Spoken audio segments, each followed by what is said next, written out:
Everybody, are you guys doing great? Because I'm so excited, super excited. It's so good to see you guys. Good to see you all. Let's like the live, please. Let's push the algorithm. Beautiful day. Hey, God's favor. Good to see you, man. Everybody, good to see you. It's a beautiful day, yo. It's a beautiful day, and I hope you guys are having a great Friday, because I am, right? I am, right? Okay, let's get to the business of the day. Let's check the trends right now. What's trending? What's happening? And I'm gonna check in with Twitter to see what's trending right now. Good to see you guys. Y'all doing great. Hey. Hope you're well. All right, so fresh elections hashtag. People are saying we need new elections. Okay, people are saying we need new elections. We have Jonathan Moy, who's trending. You know, he's trending for bad reasons, right? He is called Mr. Perfect because everything that Chamisa does is not good enough. So that's why people are calling him Mr. Perfect.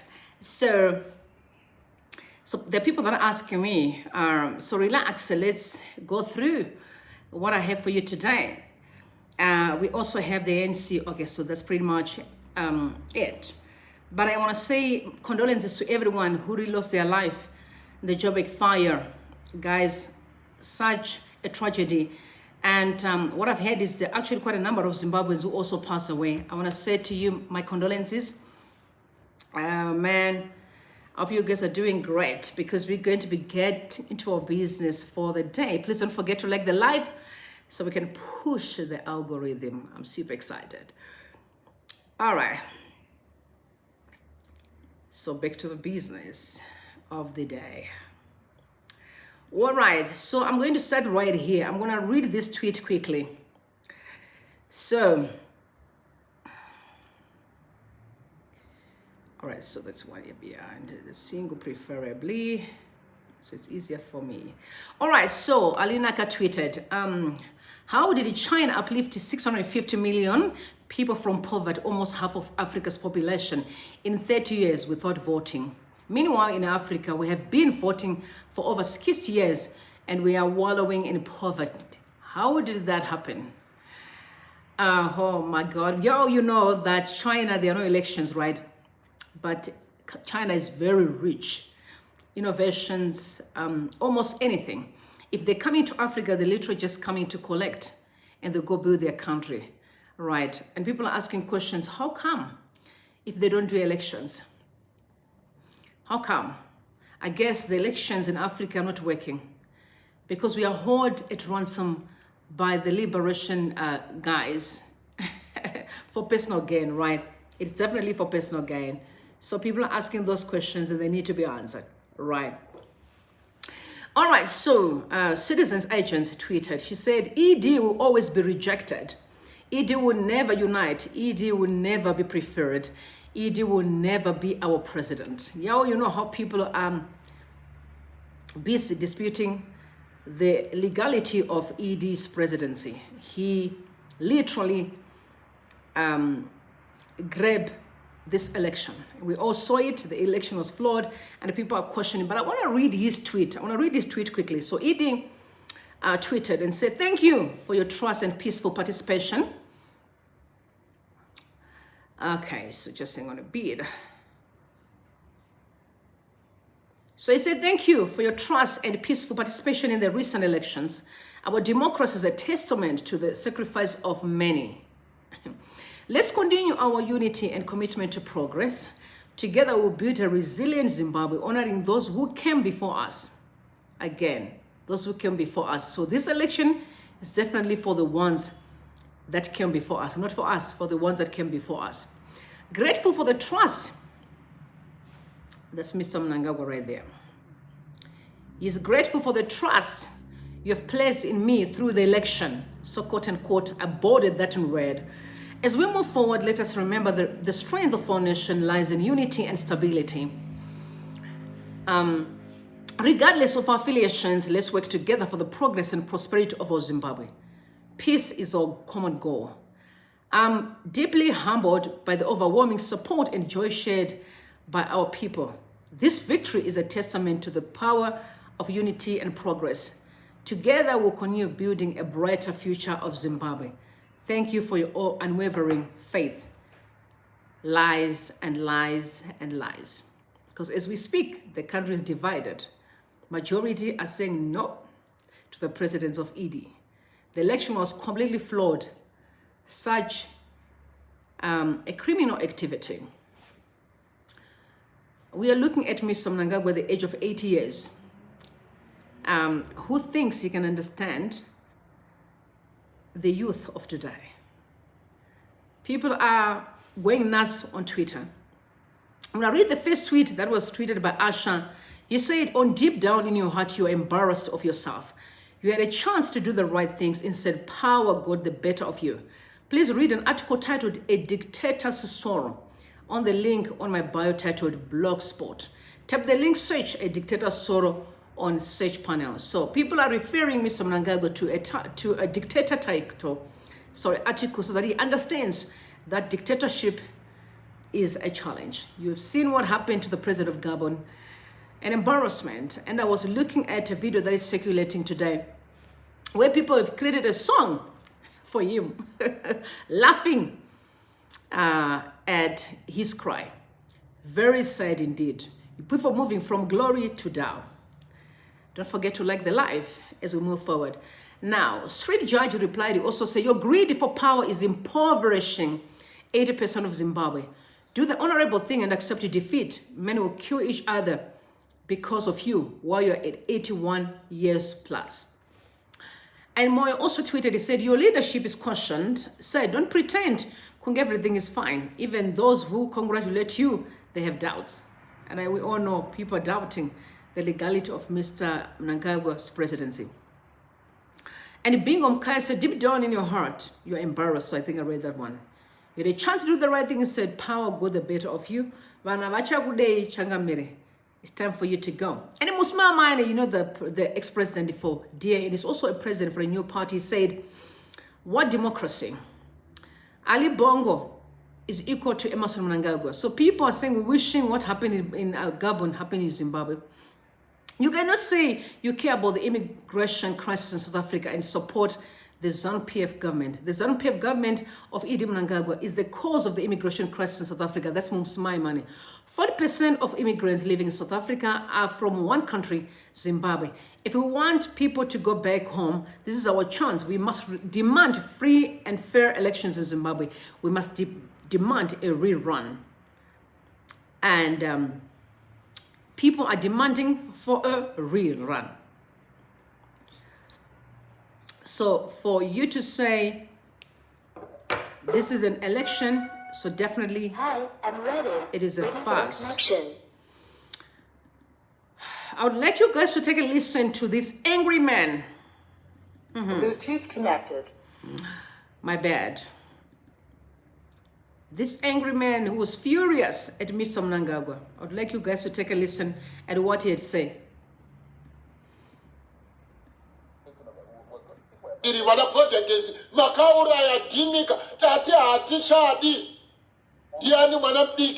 wamunotarisira tanga votere mudhara akaita sewe uri guva pachako uri mudzimu uri bwiro uri rinda you are dead ukafanana munhu akafa ari kufamba ndotoitenga chete ndakawina unowina kupi anovhotera munhu zimchewa I'm going to repeat. Please bear with me.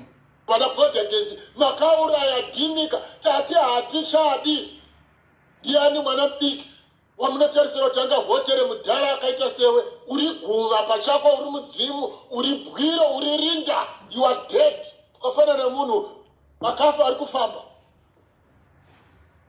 ndazotoitenga chete ndakawina. Unowina kupi? Anovhotera munhu zimchewa. All right, I think the best thing that can ever be done right now, and I'm sorry, it's just me talking to ZANU-PF, is that you need to remember that position is not equal to leadership. And also connection with the people is very important. Yeah, I don't care what ZANU-PF is going to do, wiggling themselves into power. One thing for sure is that it's going to be hard for them to take on these 5 years. It's going to be hard because people don't want you. How on earth are you going to lead them? Imagine getting to them and say hi. They'll say, who are you? I'm from ZANU-PF. ZANU-PF, that we rejected. You can't coerce people into leadership. People have to decide if they want to follow you or not. It is said, when you see people talk the way that you heard this man talk, they are angry, they are furious. Thank you. Which is very sad to watch. But unfortunately, some people don't take this serious. But as far as I am concerned, I would suggest that ZANU-PF does the right thing by just respect the will of the people. If possible, let there be a rerun. Or there must be some form of coalition. Let's stay for about months without no president, waiting to do a free and fair election and have leadership in terms of the cabinet. Some people finding it a bit hard, but I am saying there is no way you can lead people that do not want to be led by you. It's suicidal. It is very sad. Now, I want you to take a listen to this young man, his youth. And he's talking about corruption. Take a listen, please. Because it's a destroy the nation. Don't have to turn up to destroy the nation. I don't know. But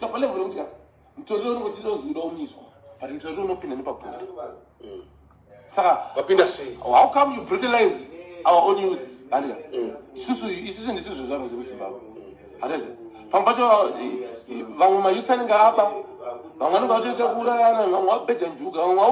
hard to get that little money so that they take that drug on there as a pain reliever.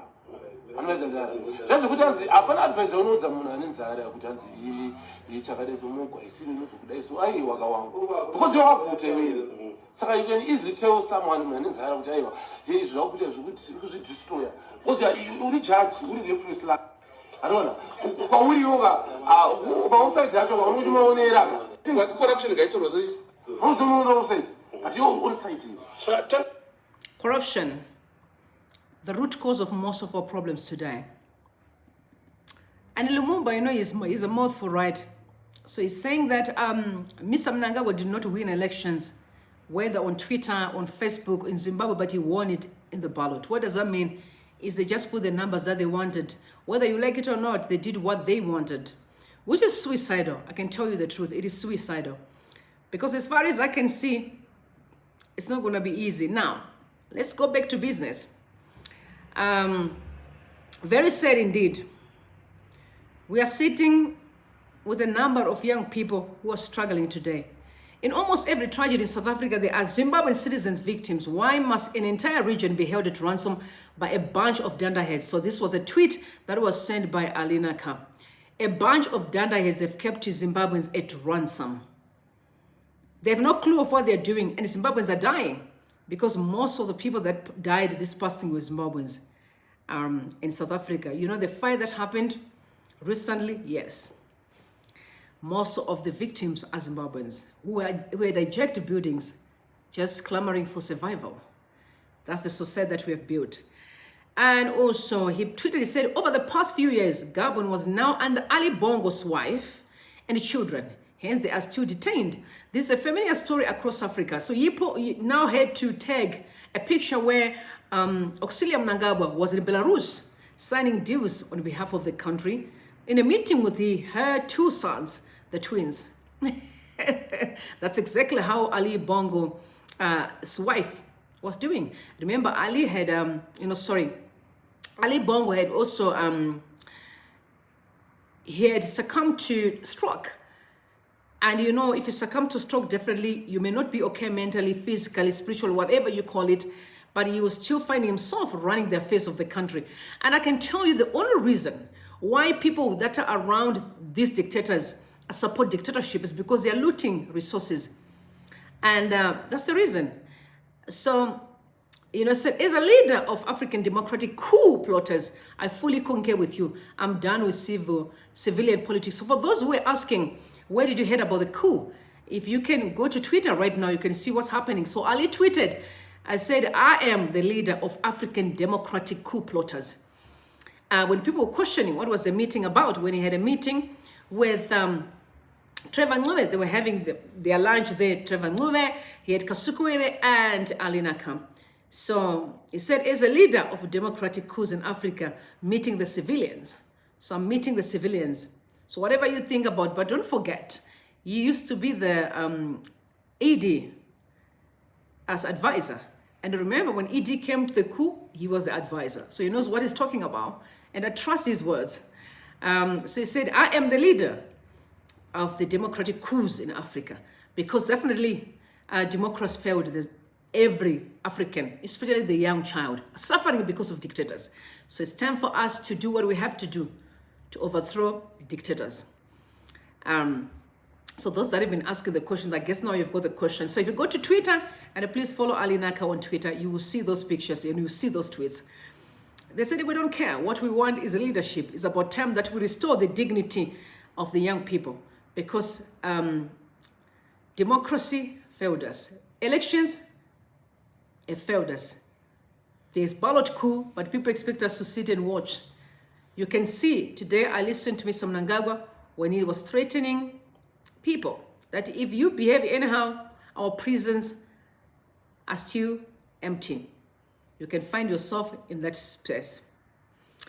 Now,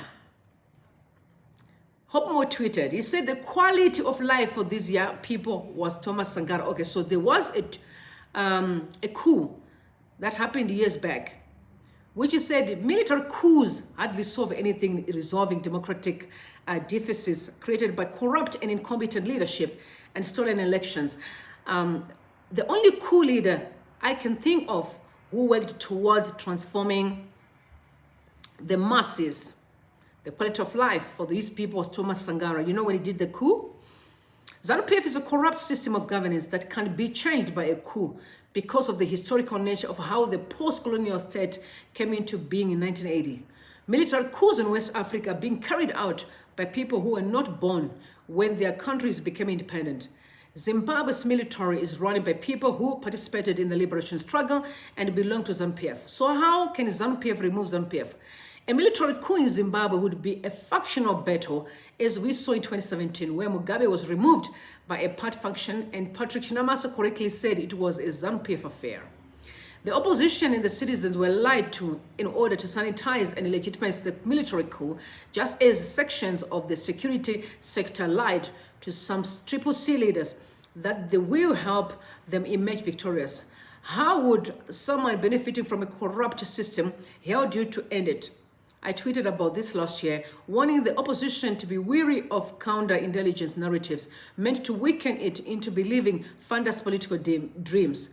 Whenever there is a power struggle in ZANU-PF, expect one faction to turn to the opposition for popular appeal. This doesn't change anything except to give legitimacy to a ZANU-PF faction. The other aspect that we must learn from the 2017 military coup is that removing one person who is part of a corrupt system while the system remains intact changes absolutely nothing. What needs changing is the mindset of those seeking change in order to overcome the ZANU-PF handlers. This can only be done by a united proposition, which includes the church, business, students, intellectuals, professionals, and the Zimbabwean diaspora. Looking for shortcuts, as some of us thought would work in 2017, will not deliver a meaningful change. Robert Mugabe was just a figurehead and spokesperson of a system. His removal changed nothing. In fact, these things got worse. Let us learn from our history. Don't work, shortcuts don't work. Only genuine unity, which is not partisan, but broad-based and inclusive, will deliver change in Zimbabwe. As I said on numerous occasions before these shambolic elections, you don't have to argue with me or others, but you will have a choice, but you have no choice but to be humbled by time. Mazona kuti ndati handisi ndaibirira ina ndipapezerana. So this is a picture that he used, and he just put Robert Mugabe there and then make a note. Mazona kuti handisi ndaibirira ka ini handipo pezerana. So sorry, bear with me because I struggle to read Shona, so please bear with me. So what Hopo Muchimone is saying, Coup is not a good option right now because Coup is just to benefit ZANU-PF faction. So what we can focus on is to really bring unity among our people and build a Zimbabwe that we all want. But Coup is not an option. I think the danger that we are facing right now in Zimbabwe is literally, I think, arrogance, selfishness, you know, and also the lack of respect for humankind. That's the main problem that we have. For me, I feel like if there is any way we can actually absorb or dissolve the chaos that we have right now to restart, let it be. But there are also people like Ibo Mandaza that are pursuing, coalition. They are pursuing, peace, a new government that can cover every aspect of our country and also across the spectrum without focusing on political parties, which I think it makes sense because if our desire is to see a better Zimbabwe, we should not have a problem with unity among our people and building really the Zimbabwe that we want. Let me tell you, I'm running out of time because I've got to go to a meeting, and I promise, like I said, I'm going to come back between 3 and 4 because there's quite a lot of things that we're going to cover now as far as this looming coup is concerned. And also, don't forget that we're going to meet at 6 p.m. today. Cooking with Rombi will be in the kitchen today as we'll be making mazondo. So guys, please come around. Let's have some fun around 6 p.m. and we're going to do this and do forever. I'm also going to be teaching relationships today around 6 p.m. I can't wait to meet up with you guys because I'm rushing to a meeting and I'm going to be leaving in the next 2 minutes. So I want you to know that I love you so much and I'll see you later. Stick around, guys. I'll see you later. Between 3:30, I think, to about 5:30 while I prepare for my next show. I love you so much. See you guys later. Stick around, share some love. And make sure that you like the live. All of you do that because we need to reach 100 to push the algorithm. Until next time, I'll meet you later so we can proceed with our Looming coup.